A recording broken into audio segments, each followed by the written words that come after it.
Internal resistance of A cell, ഒരു സെല്ലിൻ്റെ ആന്തരിക പ്രതിരോധം. നമുക്കൊരു സിമ്പിൾ സർക്യൂട്ട് നോക്കാം. ഇതിൽ എന്തൊക്കെയുണ്ട്? ബാറ്ററി, സ്വിച്ച്, ഒരു ബൾബ്. ഇവയെ മൂന്നിനെയും കണക്ട് ചെയ്യാനായിട്ട് ഒരു വയറും ഉണ്ട്. ഇതൊരു സിമ്പിൾ സർക്യൂട്ടാണ്. ഇതിൽ ഈ ബാറ്ററി ഇല്ല എങ്കിൽ ബൾബ് ഗ്ലോ ചെയ്യോ? ഈ സർക്യൂട്ടിലൂടെ കറണ്ട് പാസ് ചെയ്യോ? ഇല്ല. അപ്പോൾ നമ്മൾ ബാറ്ററി കൊടുക്കുന്നത്, ഇത് ഓൾറെഡി നമ്മൾ ക്ലാസ്സിൽ ഡിസ്കസ് ചെയ്ത കാര്യമാണ്. ബാറ്ററി കൊടുക്കുന്നത് എന്തിനു വേണ്ടിയിട്ടാണ്? ഈ സർക്യൂട്ടിൽ ഒരു പൊട്ടൻഷ്യൽ ഡിഫറൻസ് ഫോം ചെയ്യാൻ വേണ്ടിയിട്ടാണ് നമ്മൾ ബാറ്ററി കണക്ട് ചെയ്യുന്നത്. ബാറ്ററി കണക്ട് ചെയ്യുന്നതോടുകൂടി സർക്യൂട്ടിലേക്ക് ഒരു പൊട്ടൻഷ്യൽ ഡിഫറൻസ് ലഭിക്കുകയാണ് ചെയ്യുന്നത്. ആ പൊട്ടൻഷ്യൽ ഡിഫറൻസ് ഉണ്ടെങ്കിൽ മാത്രമേ, നമ്മൾ പഠിച്ചു ഓംസ് ലോയിൽ നമ്മൾ പഠിച്ചു, ഒരു കണ്ടക്ടറിന് കുറുകെ കണ്ടക്ടറിൻ്റെ രണ്ട് അറ്റങ്ങൾക്കും ഇടയിൽ ഒരു പൊട്ടൻഷ്യൽ ഡിഫറൻസ്, ഒരു പൊട്ടൻഷ്യൽ വ്യത്യാസം ഉണ്ടെങ്കിൽ മാത്രമേ ആ സർക്യൂട്ടിലൂടെ, ആ കണ്ടക്ടറിലൂടെ കറണ്ട് ഫ്ലോ ഉണ്ടാവുള്ളൂ. നമ്മൾ ഈ സർക്യൂട്ടിൽ കണക്ട് ചെയ്തിരിക്കുന്ന ബാറ്ററി, ആ ബാറ്ററിയുടെ വോൾട്ടേജ് 2 വോൾട്ട് ആണെന്ന് വിചാരിക്കുക. അതായത് ബാറ്ററിയുടെ രണ്ട് ടെർമിനൽസിനും അക്രോസ് ആയിട്ട് 2 വോൾട്ട് പൊട്ടൻഷ്യൽ ഡിഫറൻസ് അല്ലേ? ഇനി നമ്മൾ ആ ബാറ്ററി ഈ സർക്യൂട്ടിലേക്ക് കണക്ട് ചെയ്യുമ്പം സർക്യൂട്ടിലേക്ക് ഈ 2 വോൾട്ട് പൊട്ടൻഷ്യൽ ഡിഫറൻസ് മുഴുവനായും കിട്ടുമോ? അവിടെ ഈ വോൾട്ടേജ് യൂസ് ചെയ്യുന്നത് ആരാണ്? ലൈറ്റ് ബൾബാണ്. അപ്പോൾ ലൈറ്റ് ബൾബിൻ്റെ റെസിസ്റ്റൻസിലേക്ക് 2 വോൾട്ട് മുഴുവനായും പൊട്ടൻഷ്യൽ ഡിഫറൻസ് ആയിട്ട് കിട്ടുമോ? ഇല്ല എന്നാണ് ഉത്തരം. ഒരു ബാറ്ററിയുടെ ഭാഗങ്ങൾ എന്തൊക്കെയാണെന്ന് നമുക്കറിയാം അല്ലേ? അത് ഓർമ്മയില്ലെങ്കിൽ ഈ ചിത്രത്തിൽ നോക്കിക്കഴിഞ്ഞാൽ അത് വ്യക്തമായിട്ട് മനസ്സിലാവും.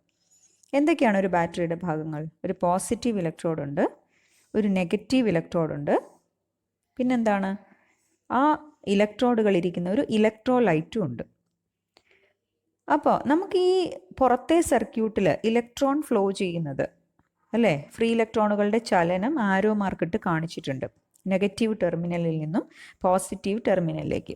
നമുക്കറിയാം, കണ്ടക്ടറിലൂടെ, വയറിലൂടെ ഇലക്ട്രോണുകൾ ചലിക്കുമ്പം അവയുടെ ചലനത്തിനെതിരെ ഒരു പ്രതിരോധം, അവയുടെ കൊളീഷൻ മൂലമുണ്ടാകുന്ന ഒരു പ്രതിരോധം ഈ കണ്ടക്ടർ ഓഫർ ചെയ്യും എന്ന് നമ്മൾ പഠിച്ചിട്ടുണ്ട്. ബാറ്ററിയിലേക്ക് കണക്ട് ചെയ്തിരിക്കുന്ന എക്സ്റ്റേണൽ സർക്യൂട്ടിൽ, ബാറ്ററിയുടെ പുറത്തുള്ള സർക്യൂട്ടിൽ ഈ വയറുകളിലുള്ള കറണ്ടിന് കാരണം ഫ്രീ ഇലക്ട്രോണുകളുടെ ചലനമാണ്. ഓക്കെ, ഇനി ബാറ്ററിക്കകത്ത് എങ്ങനെയാണ് കറണ്ട് ഫോം ചെയ്യണത്? അല്ലെങ്കിൽ ബാറ്ററിക്കകത്തുള്ള കറണ്ട് ഫ്ലോയ്ക്ക് ആരാണ് കാരണം?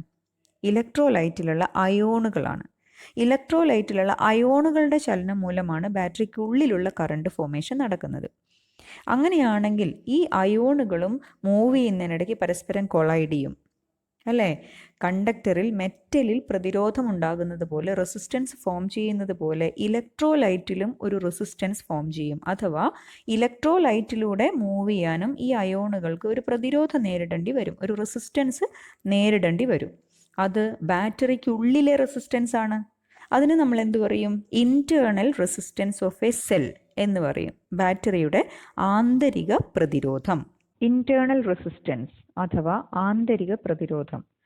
It is the resistance of electrolyte inside the cell. സെല്ലിനകത്ത് ഇലക്ട്രോലൈറ്റിന്റെ പ്രതിരോധമാണ് ഇത്. നമ്മുടെ സെല്ലിനകത്തെ ഇന്റേണൽ റെസിസ്റ്റൻസ് ഞാനിവിടെ സെപ്പറേറ്റ് ഒന്ന് കാണിച്ചിരിക്കുകയാണ്. ബ്ലൂ കളറിൽ സെല്ലിനോട് ചേർന്ന് കാണിച്ചിരിക്കുന്നതാണ് ഇന്റേണൽ റെസിസ്റ്റൻസ്. അതിൻ്റെ സിമ്പിൾ നോക്കുക. നമ്മൾ സാധാരണ റെസിസ്റ്ററിൻ്റെ സിമ്പിൾ ക്യാപിറ്റൽ ആർ എന്നല്ലേ എടുക്കാറ്.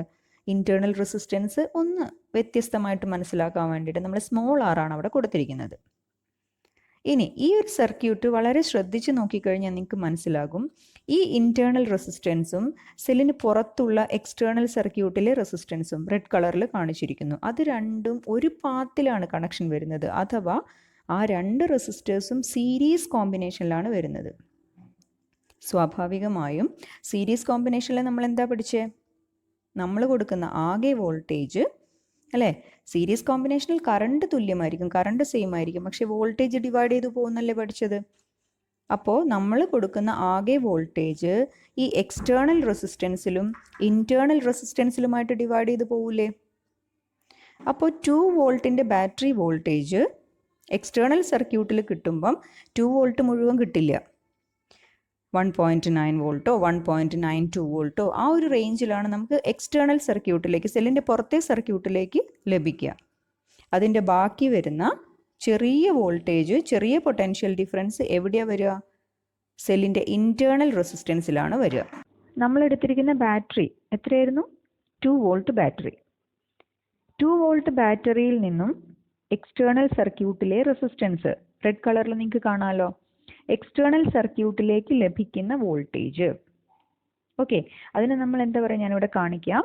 കണ്ടോ, ഇപ്പം റൗണ്ട് ഇട്ട് കാണിച്ചില്ലേ? അതാണ് എക്സ്റ്റേണൽ സർക്യൂട്ടിലേക്ക് നമുക്ക് കിട്ടുന്ന വോൾട്ടേജ് അഥവാ പൊട്ടൻഷ്യൽ ഡിഫറൻസ്. അതിന് നമ്മൾ എന്ത് പേര് വിളിക്കുക? ടെർമിനൽ വോൾട്ടേജ് എന്ന് പറയും. ടെർമിനൽ വോൾട്ടേജ് അതൊരു 1.9 വോൾട്ട് ആണെന്ന് വിചാരിക്കുക. അപ്പോൾ 2 വോൾട്ട് എന്ന് 1.9 വോൾട്ട് ആണ് നമുക്ക് പുറത്തേക്ക് നമുക്ക് യൂസിന് വേണ്ടിയിട്ട് നമുക്ക് അവൈലബിൾ ആവുന്നത്. അങ്ങനെയാണെങ്കിൽ 2 വോൾട്ടിൽ നിന്ന് 1.9 കഴിഞ്ഞാൽ പിന്നെ ബാക്കി ശേഷിക്കുന്ന എത്രയാണ്? അതെവിടെയാ വരിക? കണ്ടോ, സെല്ലിന്റെ ഉള്ളിലുള്ള ഇന്റേണൽ റെസിസ്റ്റൻസിൽ ഒരു വോൾട്ടേജ് ആയിട്ട് വരില്ലേ? പൊട്ടൻഷ്യൽ ഡിഫറൻസ് ആയിട്ട് വരില്ലേ? അത് എത്രയായിരിക്കും? ഇതിന്റെ ശേഷിച്ച 0.1 വോൾട്ട് ആയിരിക്കും. ഇത് നമുക്ക് യൂസ്ഫുൾ അല്ല, നമുക്ക് യൂസ് ചെയ്യാൻ പറ്റില്ല. സെല്ലിനകത്താണ് ഇത് ഡ്രോപ്പ് ഔട്ട് ചെയ്യുന്നത്. ഇതൊരിക്കലും നമ്മുടെ ആവശ്യത്തിന് നമുക്ക് എടുക്കാൻ പറ്റില്ല, നമുക്ക് അവൈലബിൾ അല്ല. അതുകൊണ്ട് നമ്മൾ ഇതിനൊരു പേര് വിളിക്കും. എന്താണ്? ലോസ്റ്റ് വോൾട്ട് എന്ന് പറയും. ഇന്റേണൽ റെസിസ്റ്റൻസിൽ വരുന്ന പൊട്ടൻഷ്യൽ ഡിഫറൻസിനെ അഥവാ വോൾട്ടേജിനെ നമ്മൾ എന്ത് പേരാണ് വിളിക്കുക? Lost volt. ഇനി നമുക്ക് ടെർമിനൽ വോൾട്ടേജിന്റെ ഡെഫിനേഷൻ എന്താന്ന് നോക്കാം. Terminal voltage, it is the voltage available in the external circuit of a cell. ഒരു സെല്ലിന്റെ ബാഹ്യ സർക്യൂട്ടിൽ ലഭ്യമാകുന്ന വോൾട്ടേജ് ആണ് ഇത്. ഇനി നമുക്ക് ലോസ്റ്റ് വോൾട്ട് എന്താന്ന് നോക്കാം. എന്താണ് അതിന്റെ definition? What is lost volt? It is the voltage across the internal resistance of A cell. ഒരു സെല്ലിന്റെ ആന്തരിക പ്രതിരോധത്തിലെ വോൾട്ടേജ് ആണ് ഇത്. നമ്മുടെ ഈ സർക്യൂട്ടിലെ ടോട്ടൽ വോൾട്ടേജ് അല്ലേ? ടോട്ടൽ വോൾട്ടേജ് എത്രയാണ്? നമ്മൾ ഓൾറെഡി ആ സെല്ലിൻ്റെ അടുത്ത് അടയാളപ്പെടുത്തിയിട്ടുണ്ട്. എത്രയാണ് ടോട്ടൽ വോൾട്ടേജ്? 2 വോൾട്ട്. ഈ 2 വോൾട്ട് നമുക്ക് എങ്ങനെയാണ് കിട്ടുക? 2 വോൾട്ട് കിട്ടാനായിട്ട് നമ്മൾ എന്ത് ചെയ്യണം? ഇപ്പം ഈ റൗണ്ടിൽ കാണിച്ചിരിക്കുന്ന വാല്യൂ, അതായത് ടെർമിനൽ വോൾട്ടേജ് അല്ലേ, 1.9 വോൾട്ട് ആണ്. പിന്നെ ലോസ്റ്റ് വോൾട്ട് എത്രയാ? 0.1 വോൾട്ട് ആണ്. ഈ 1.9ഉം 0.1ഉം കൂടെ ആഡ് ചെയ്യുമ്പോഴല്ലേ, കൂട്ടുമ്പോഴല്ലേ നമുക്ക് ഈ 2 വോൾട്ട് കിട്ടുന്നത്. അതായത് ടോട്ടൽ വോൾട്ടേജ് കിട്ടാനായിട്ട് എന്ത് ചെയ്യണം? ടെർമിനൽ വോൾട്ടേജും പിന്നെയോ ലോസ്റ്റ് വോൾട്ടും കൂടെ ആഡ് ചെയ്താൽ മതി. ശരിയല്ലേ? ടോട്ടൽ വോൾട്ടേജ് സമം terminal voltage plus lost volt. ഈ ടോട്ടൽ വോൾട്ടേജ് എന്ന് പറയുന്ന സെല്ലിന്റെ വോൾട്ടേജ് അല്ലേ, സെല്ലിന്റെ ആകെ വോൾട്ടേജ് അല്ലേ. അതിന് നമ്മൾ പറയുന്ന പേരെന്താണെന്നറിയോ? നിങ്ങൾക്ക് അറിയായിരിക്കും, EMF ഓഫ് ദ സെൽ. ഇങ്ങനെ ഒരു സെല്ലിന്റെ ടോട്ടൽ വോൾട്ടേജിന് നമ്മൾ പറയുന്ന പേരാണ് EMF of the cell. Okay, അടുത്തതായിട്ട് നമുക്ക് ഈ സർക്യൂട്ടിലെ കറണ്ടിന്റെ വാല്യൂ ഒന്ന് കണ്ടുപിടിക്കാം. Okay, circuit current.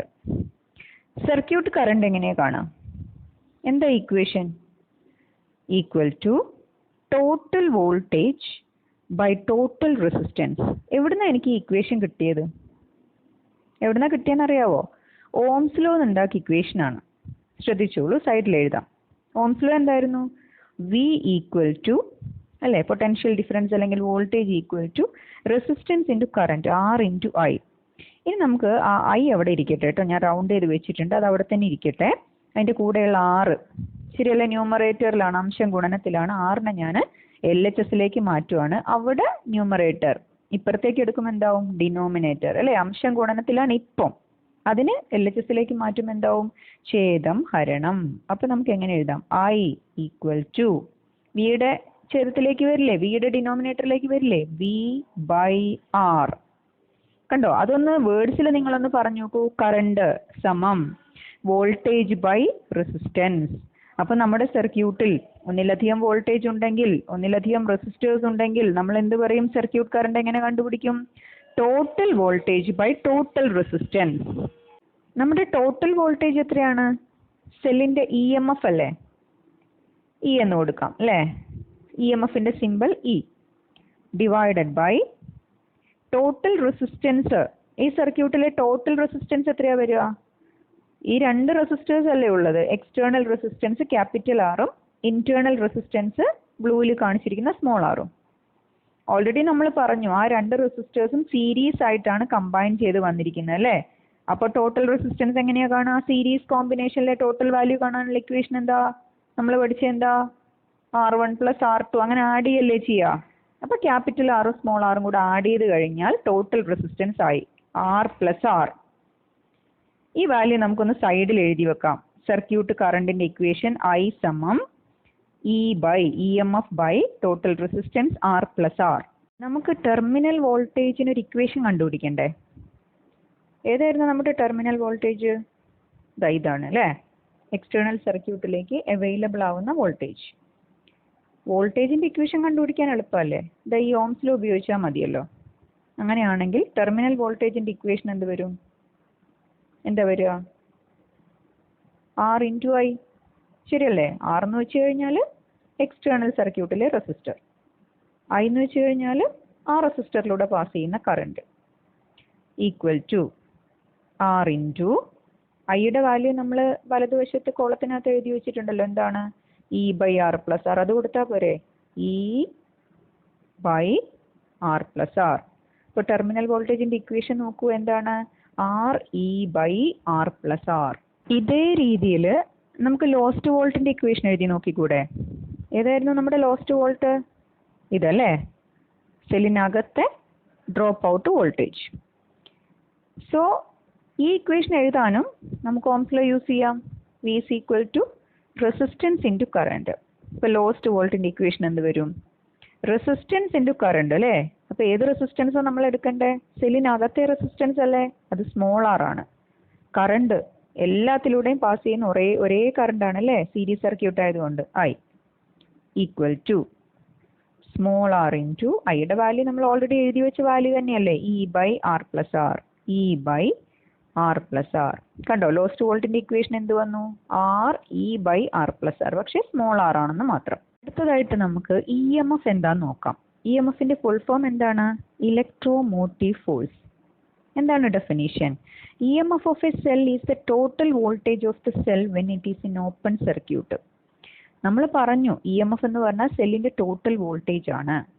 പിന്നെന്തിനാണ് നമ്മളിവിടെ ഓപ്പൺ സർക്യൂട്ടിന്റെ കാര്യം പറയുന്നത്? ഓപ്പൺ സർക്യൂട്ട് എന്ന് വെച്ച് കഴിഞ്ഞാൽ കറണ്ട് ഇല്ലാത്ത സർക്യൂട്ട്.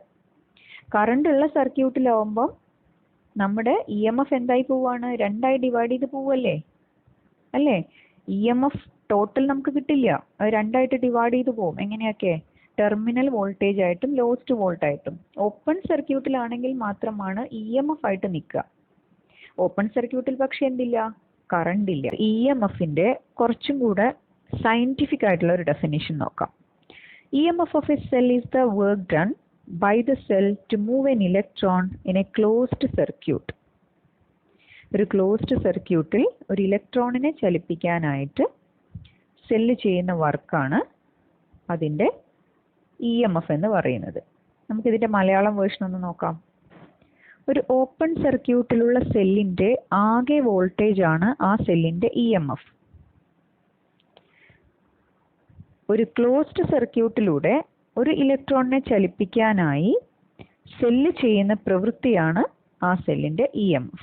രണ്ടാമത് പറഞ്ഞിരിക്കുന്നത് അതിൻ്റെ സയന്റിഫിക് ഡെഫിനേഷനാണ്. കുറച്ചും കൂടെ സയന്റിഫിക് ആയിട്ടുള്ള ഡെഫിനേഷനാണ്. ഒരു ക്ലോസ്ഡ് സർക്യൂട്ടിലൂടെ, ക്ലോസ് ചെയ്തൊരു സർക്യൂട്ടിലൂടെ, അതായത് കറണ്ട് പാസ് ചെയ്യുന്ന ഒരു സർക്യൂട്ടിലൂടെ ഒരു ഇലക്ട്രോണിനെ മൂവ് ചെയ്യിക്കാനായിട്ട്, ചലിപ്പിക്കാനായിട്ട് സെല്ല് ചെയ്യുന്ന പ്രവൃത്തിയാണ് ആ സെല്ലിൻ്റെ EMF എന്ന് നമ്മൾ മെഷർ ചെയ്യുന്നത്, അല്ലെങ്കിൽ ആ സെല്ലിൻ്റെ EMF എന്ന് നമ്മൾ പറയുന്നത്. What is the difference between EMF and potential difference? EMFും പൊട്ടൻഷ്യൽ വ്യത്യാസവും തമ്മിലുള്ള വ്യത്യാസം എന്ത്? EMF എന്താണെന്ന് ഓൾറെഡി നമ്മൾ പറഞ്ഞതല്ലേ, എന്നാലും ഇതിൻ്റെ കൂടെ ആ ഡെഫിനേഷൻ നമുക്ക് ഒന്നും കൂടെ പറയാം. It is the work done by the cell to move an electron in a closed circuit. ഒരു ക്ലോസ്ഡ് സർക്യൂട്ടിലൂടെ ഒരു ഇലക്ട്രോണിനെ ചലിപ്പിക്കാനായി സെല്ല് ചെയ്യുന്ന പ്രവൃത്തിയാണ് ആ സെല്ലിൻ്റെ EMF. എന്താണ് പൊട്ടൻഷ്യൽ ഡിഫറൻസ്? പൊട്ടൻഷ്യൽ വ്യത്യാസം എന്ന് പറഞ്ഞാൽ എന്താണ്? പൊട്ടൻഷ്യൽ വ്യത്യാസം നമ്മൾ പറയണമെന്നുണ്ടെങ്കിൽ രണ്ട് പോയിന്റുകൾക്കിടയ്ക്കല്ലേ പറയാൻ പറ്റൂ. Potential difference between two points is the work done to move an electron between the points. രണ്ട് പോയിന്റുകൾ തമ്മിലുള്ള പൊട്ടൻഷ്യൽ വ്യത്യാസം എന്നത് ആ പോയിന്റുകൾക്കിടയിൽ ഒരു ഇലക്ട്രോണിനെ ചലിപ്പിക്കാൻ ആവശ്യമായ പ്രവൃത്തിയാണ്. മനസ്സിലായല്ലോ? രണ്ട് പോയിന്റുകൾ തമ്മിലുള്ള പൊട്ടൻഷ്യൽ ഡിഫറൻസ് എങ്ങനെയാണ് മെഷർ ചെയ്യുക? ആ പോയിന്റുകൾക്കിടയിൽ ഒരു ഇലക്ട്രോണിനെ മൂവ് ചെയ്യിക്കാൻ ആവശ്യമായ വർക്കായിട്ടാണ് അത് മെഷർ ചെയ്യുന്നത്.